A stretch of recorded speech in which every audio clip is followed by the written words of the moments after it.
Hanap ba ninyo ang mga panregalo ngayong Pasko? Bakit di po ninyo subukang pumunta sa Noel Bazaar sa World Trade Center kung saan kapag na mga paninda ay abot kaya pa ng bulsa? May ulat on the spot si Katrina Son. Katrina?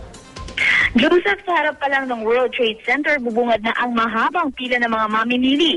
Lahat sila maaga raw nagpunta dito para makapina sa Noel Expo Bazaar. Di raw nila alintana ang pagod habang hinihintay na magbukas ito. Ang mga mamimili sinalubong ng bazaar ng mga Christmas songs at Christmas display. Talaga namang ramdam na rito ang Christmas season. Karamihan sa mga mamimili panregalo sa mga kaopisina, mga kaanak at iba pang mahal sa buhay ang hanap. Madami raw kasing pwedeng pagpilian dito. Di mo na raw din kailangan magpalipat-lipat pa ng mall o kaya naman ay tiyangge.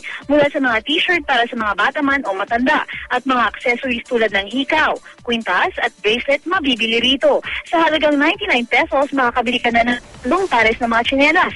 Kung mahilig ka naman sa unique items, may makikita ka ritong gulong na telepono at teleponong tira parang bibig ng tao. Para naman sa mga naghahabol ng mga dekorasyong pampasko, mabili rin dito ang mga shells at iba pang Christmas decors. Inaabangan naman ng ilang mamimili ang celebrity ukay-ukay na gaganapin mamayang hapon. At yan na muna ang latest mula rito sa Pasay City. Maraming salamat, Katrina Son.